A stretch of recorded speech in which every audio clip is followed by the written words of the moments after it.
afternoon, and good evening to some. This is Johnny B. You know what? I'm going to have to say something that I haven't had to say in a long time. Okay? Is through this process in YouTube, I have actually interacted with people who are atheist. I've interacted with people who are liberal, who have been able to interact on the most human level, something I haven't seen in a long time. And I commend people on that. Like I said, I don't mind if anyone has a difference in opinion. I really don't.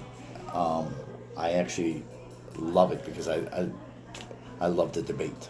It's something about me. So I really am enjoying that fact.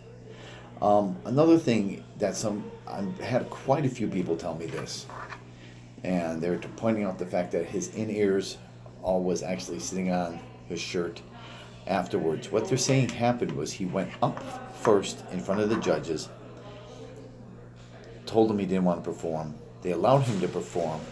Then he took out his in-ears, and then they proceeded to berate him. So there was 2 times he was on that stage. So through the editing process and the mix match, and they made it look like he only had one time where he came on and met James Corden, and then all of a sudden he met the judges. No, he presented himself in front of the judges first, then he performed. They allowed him to perform, and then he came back, and then they proceeded to berate him. Okay, I can buy it.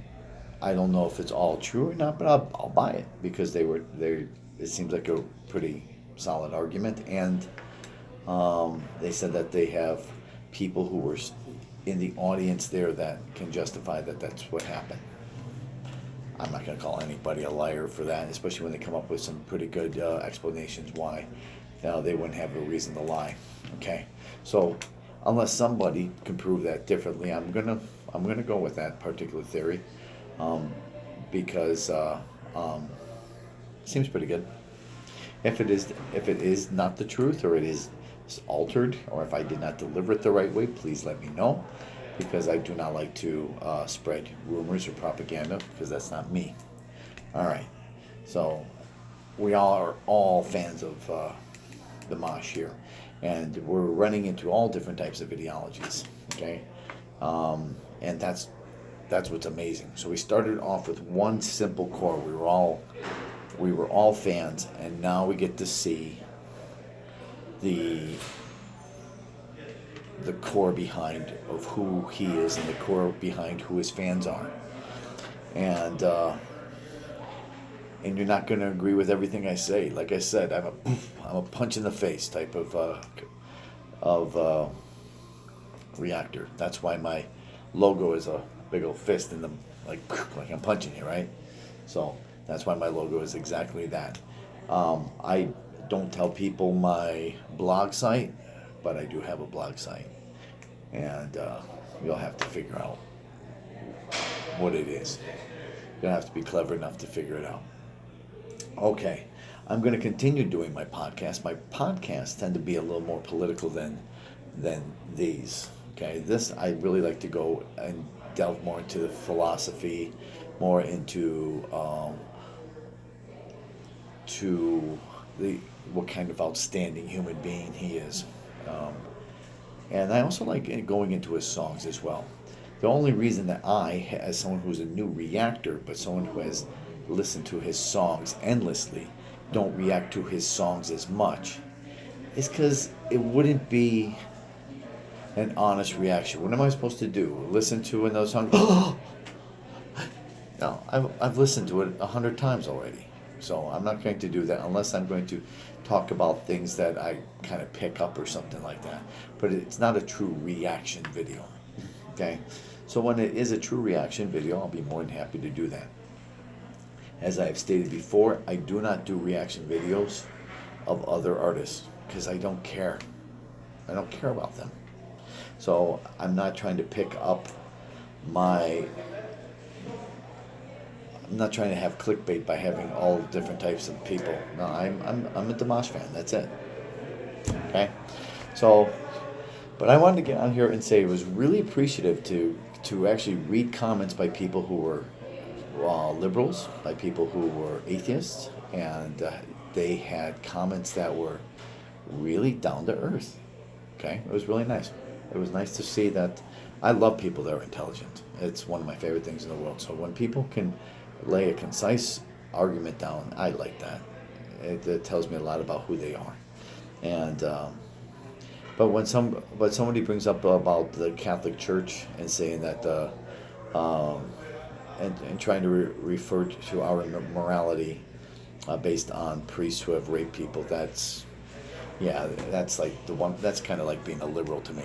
They pick out this little 1% thing, and then they claim that 99% of us are like that. I don't approve of that. So because we don't approve of that, we don't approve of priests that rape people. Okay, I grew up knowing a lot about priests that did bad things like that, and we always wanted to see them arrested and taken care of, because we as patrons of the church didn't approve of that. So I don't count them as part of the sense of morality and the ethics. I believe they're scumbags from the get-go. Okay. I have talked about Sabbatinism, and I will continue to talk about things that are reasons why our world has changed. It's part of what I have been doing and studying, and the reason I've studied it is I wanted to know why my world has changed around me, and I have not necessarily liked what I have seen. So as I told somebody, I have read, I have learned a lot about people with a left-leaning ideology, way more than people on the right, because I want to know why they think the way they do. I don't think necessarily they're all geniuses either. So I've listened to a lot of them, and I always wonder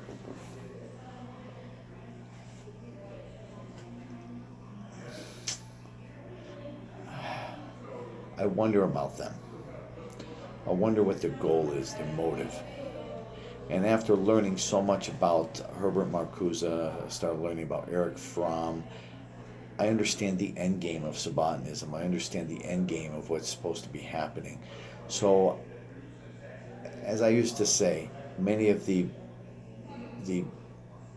meanest people in the world, or people who have killed people and are some of the biggest geniuses in the world, they're just creeps. They're just weird. Just because somebody's a genius doesn't mean that they're a good person, right? So some of these people have looked to destroy the way we have done things in our world. They don't like it, and I am here to bring light to it, because I think too many people kind of understand it, but they don't see it the way that I'm seeing it now.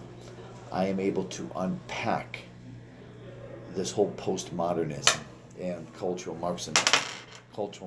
I'm able to unpack it, and I'm able to explain why people are thinking the way they're thinking, and what their end game is, what they're trying to do, what they're trying to accomplish. And if people start using ad hominems, or if they start saying it's a tinfoil hat conspiracy, all they're just telling me is that they don't know crap. I'm willing to debate anyone, but when I look into what I'm seeing and I'm able to predict what's going on, it's not just because I happen to be lucky or a genius. I happen to be studying this, and I understand what ideological subversion is. Whoops. I understand what cultural Marxism is. I'm able to understand all of these things, and I understand the path in which they're going. And as I start to delve into the path, I'm going to get more and more of you angry. I know, because the truth really makes people angry. It really does. Because once I start delving into whether things are hoaxes and whether they're fake, and why would people actually start to why would people do that? See, that's the thing you have to ask. Why would people do it? As opposed to it's just a hoax or it's a conspiracy theory. You have to ask yourself, why would a group do something like that? And when you start answering these questions, you're able to be a little more honest with yourself. And that was one of the first things I had to do, is I had to be really, really honest with myself. That no matter what I was able to find, that I had to realize I had to unpack every bias I could possibly think of and keep attacking at it and keep attacking at it and keep attacking at it until I was satisfied with my research. Okay? But we will unpack these things a little at a time. Okay? It is imperative that I am somebody that is able to spread the message and have people think rationally. And that is why I have been blocked so many times. Not because I'm fake news. They're blocking me because I happen to make common sense, and they're afraid that I may wake people up. All right. That being said, it is a wonderful Saturday. It's a beautiful day finally. Wish me the best of luck. I'm going to wish you all the best of luck. Okay? God bless all of you, and even the ones who hate me, God bless you too. Okay? I don't hate you. And I will talk to you later.